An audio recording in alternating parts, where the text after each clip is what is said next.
നമസ്കാരം, ഋഷിഭക്തം ചാനലിലേക്ക് ഏവർക്കും ഹൃദ്യമായ സ്വാഗതം. ഇന്ന് മീനക്കൂറുകാരുടെ പുതുവർഷ നക്ഷത്രഫലമാണ് പറയുന്നത്. കഴിഞ്ഞ ഏതാനും ദിവസങ്ങളായി നാം നക്ഷത്രഫലങ്ങളെ പറഞ്ഞു വരികയായിരുന്നു. 2024 ഏവർക്കും എങ്ങനെ ഉണ്ടാകുമെന്നുള്ള ആകാംക്ഷയിലാണ്.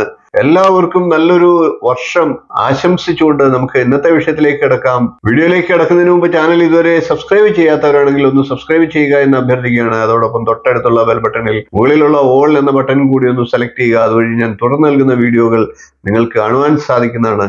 ഇന്ന് പറയുന്നത് മീനക്കൂറുകാരുടെ 2024 സമ്പൂർണ്ണ പുതുവർഷ നക്ഷത്ര ഫലത്തെയാണ്. മീനക്കൂറിൽ വരുന്നത് പൂരിട്ടാതിയുടെ കാൽഭാഗം, ഉത്രട്ടാതി, രേവതി എന്നീ നക്ഷത്രങ്ങളാണ്. നമുക്ക് ഇന്നത്തെ വീഡിയോയിലേക്ക് കിടക്കാം. മീനക്കൂറുകാരെ സംബന്ധിച്ച് രാശ്യാധിപനായിട്ടുള്ള വ്യാഴം ഏപ്രിൽ മാസം വരെ 2ാം ഭാവത്തിലാണ് സ്ഥിതി ചെയ്യുന്നത്. കുടുംബപരമായിട്ട് നല്ല അവസരങ്ങളൊക്കെ കിട്ടുന്നതാണ്. ധനപരമായി ഉയർച്ചയുണ്ടാകുന്നതാണ്. എന്നാൽ അനാവശ്യമായിട്ടുള്ള ചെലവുകളും ബാധിച്ചേക്കാം. ധനനഷ്ടവും മറ്റും ഉണ്ടാകാതെ ശ്രദ്ധിക്കേണ്ടതാണ്.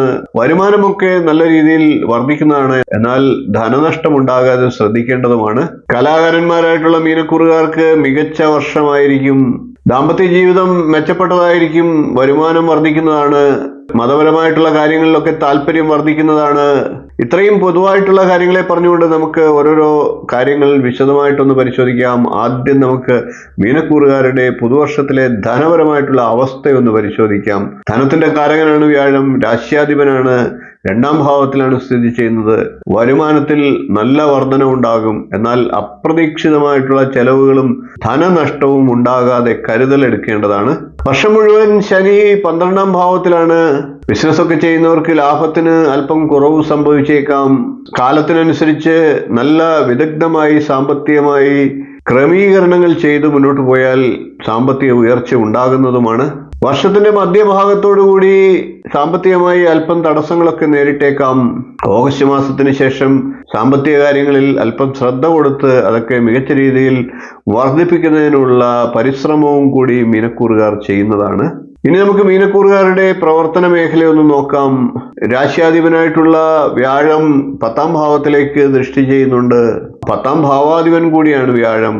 അതുകൊണ്ട് തന്നെ ഏപ്രിൽ മാസം വരെ മീനക്കൂറുകാരെ സംബന്ധിച്ച് കർമ്മമേഖല മികച്ചതായിരിക്കും.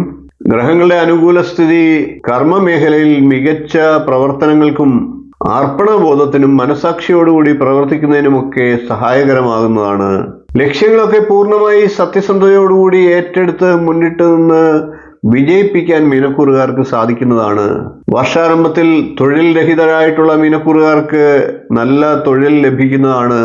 പൊതുവെ ഏവർക്കും വർഷാരംഭത്തിൽ തൊഴിലിൽ വിജയം കൈവരിക്കാൻ സാധിക്കുന്നതാണ്. ഉദ്യോഗത്തിൽ മുന്നേറാൻ സാധിക്കുന്നതാണ്. വിദേശ ജോലിയൊക്കെ ആഗ്രഹിക്കുന്ന മീനക്കൂറുകാർക്ക് അതിനും സാഹചര്യമുണ്ട്. ആഗസ്റ്റിനും സെപ്റ്റംബറിനും ഇടയ്ക്കൊക്കെ വിദേശയാത്രയ്ക്ക് കൂടുതൽ അവസരങ്ങൾ ലഭിക്കുന്നതാണ്.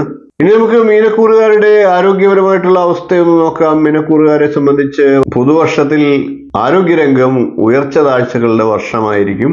ജന്മരാശിയിൽ രാഹുവും 7ാം ഭാവത്തിൽ കേതുവും നിൽക്കുന്നത് സ്വന്തം ആരോഗ്യത്തിനും കളത്രത്തിന്റെ ആരോഗ്യത്തിനുമൊക്കെ കോട്ടം തട്ടാനുള്ള സാഹചര്യമാണ് കാണിക്കുന്നത്. അലർജി രോഗങ്ങളും ശാരീരികമായിട്ടുള്ള ശ്വാസ സംബന്ധമായിട്ടുള്ള പ്രശ്നങ്ങളും സന്ധി സംബന്ധമായിട്ടുള്ള പ്രശ്നങ്ങളും നേത്ര സംബന്ധമായിട്ടുള്ള പ്രശ്നങ്ങളും ഒക്കെ നേരിടേണ്ടതായിട്ട് വന്നേക്കാം. കൂടാതെ മുറിവ്, ഉളുക്ക് തുടങ്ങിയ കാര്യങ്ങളൊക്കെ സംഭവിക്കാതെ ശ്രദ്ധിക്കേണ്ടതാണ്. ഏപ്രിൽ മെയ് മാസങ്ങൾ ആരോഗ്യകാര്യത്തിൽ കൂടുതൽ ശ്രദ്ധിക്കേണ്ട മാസമാണ് എന്ന് തന്നെ പറയണം. ഇനി നമുക്ക് മീനക്കൂറുകാരുടെ കുടുംബപരമായിട്ടുള്ള 2024 അവസ്ഥയൊന്ന് പരിശോധിക്കാം. 2024 ആരംഭം മീനക്കൂറുകാരെ സംബന്ധിച്ച് അല്പം ഒരു പ്രശ്നമുള്ള, കുടുംബപരമായിട്ട് ദോഷമുള്ള സമയമാണ്. എന്നിരുന്നാലും വ്യാഴം 2ൽ നിൽക്കുന്നത് കൊണ്ട് തന്നെ വർഷാരംഭത്തിൽ തന്നെ കുടുംബ ബന്ധങ്ങളിലെ അലോസരത പരിഹരിക്കാനുള്ള ശ്രമം നടത്തുന്നതുമാണ്. ശ്രദ്ധേയമായും നന്നായും സംസാരിച്ചുകൊണ്ട് കുടുംബാംഗങ്ങളെ അവരുടെ ഹൃദയം കീഴടക്കാനുള്ള ശ്രമം നടത്തേണ്ടതാണ്. സൗഹൃദങ്ങളൊക്കെ ശക്തിപ്പെടുന്നതാണ്. കുടുംബ ബന്ധങ്ങളിൽ കൂടുതൽ ദൃഢത കൈവരിക്കാനും അങ്ങനെ ചെയ്യുന്നതിലൂടെ സാധിക്കുന്നതാണ്. ശനി 2ാം ഭാവത്തിലേക്ക് നോക്കുന്നുണ്ട്. സംസാരത്തിലൂടെ ബന്ധങ്ങൾക്ക് വിപരീത ഫലങ്ങൾ ഉണ്ടാക്കാതെ ശ്രദ്ധിക്കേണ്ടതാണ്. ക്ഷോഭവും മറ്റും നിയന്ത്രിച്ച് കുടുംബബന്ധത്തിൽ ആരോഗ്യകരമായിട്ടുള്ള സന്തോഷം കൊണ്ടുവരാനുള്ള അശ്രാന്ത പരിശ്രമം ആവശ്യമാണ്. അതല്ലാത്ത പക്ഷം പ്രിയപ്പെട്ടവരിൽ നിന്ന് ഒറ്റപ്പെടലുകൾ ഉണ്ടായേക്കാം. ഇനി നമുക്ക് മീനക്കൂറുകാരായിട്ടുള്ള വിദ്യാർത്ഥികളുടെ വിദ്യാഭ്യാസ കാര്യത്തെ ഒന്ന് ചിന്തിക്കാം. ചന്ദ്രനാണ് മീനക്കൂറിന്റെ 5ാം ഭാവാധിപൻ. അതുകൊണ്ട് തന്നെ വിദ്യാർത്ഥികളായിട്ടുള്ള മീനക്കൂറുകാർക്ക് ഉയർച്ച താഴ്ചകളുടെ ഒരു വർഷമായിരിക്കും പുതുവർഷം എന്ന് തന്നെ പറയാം. ബുധന്റെയും മറ്റും ദൃഷ്ടി 5ാം ഭാവത്തിലേക്ക് വരുന്ന ഏതാനും ചില സമയങ്ങളിൽ ഒഴിച്ച് ബാക്കിയുള്ള സമയങ്ങളിലൊക്കെ കഠിനാധ്വാനം ചെയ്ത് മുന്നോട്ട് പോകേണ്ടതാണ്. അല്ലാത്ത പക്ഷം മീനക്കൂറുകാരായിട്ടുള്ള വിദ്യാർത്ഥികൾക്ക് അല്പം ദോഷകരമായിട്ടുള്ള ഫലങ്ങളും ഉണ്ടായേക്കാം.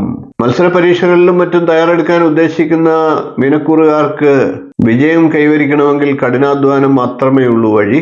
അതുകൊണ്ട് തന്നെ പൊതുവെ പറയുകയാണെങ്കിൽ മീനക്കൂറുകാർക്ക് ഗുണദോഷ സമ്മിശ്രമായിട്ടുള്ള ഒരു വർഷമാണ് വിദ്യാഭ്യാസ കാര്യത്തിൽ എന്ന് തന്നെ പറയാം. ഇത്രയും കാര്യങ്ങളാണ് മീനക്കൂറുകാരുടെ 2024 പുതുവർഷ നക്ഷത്രഫലവുമായി പറയാനുള്ളത്. വീഡിയോ നിങ്ങൾക്ക് ഇഷ്ടപ്പെട്ടുവെങ്കിൽ ഒന്ന് ലൈക്ക് ചെയ്യുക, ഷെയർ ചെയ്ത് മറ്റുള്ളവർക്കും ഈ അറിവ് നൽകുക. ചാനൽ ഒന്ന് സബ്സ്ക്രൈബ് ചെയ്തേക്കുക. നിങ്ങളുടെ അഭിപ്രായം കമന്റായിട്ട് അറിയിക്കുക. ഇനിയും ഇതുപോലുള്ള നല്ല നല്ല വിഷയങ്ങളുമായി നമുക്ക് വീണ്ടും കാണാം. നന്ദി, നമസ്കാരം, ശുഭദിനം.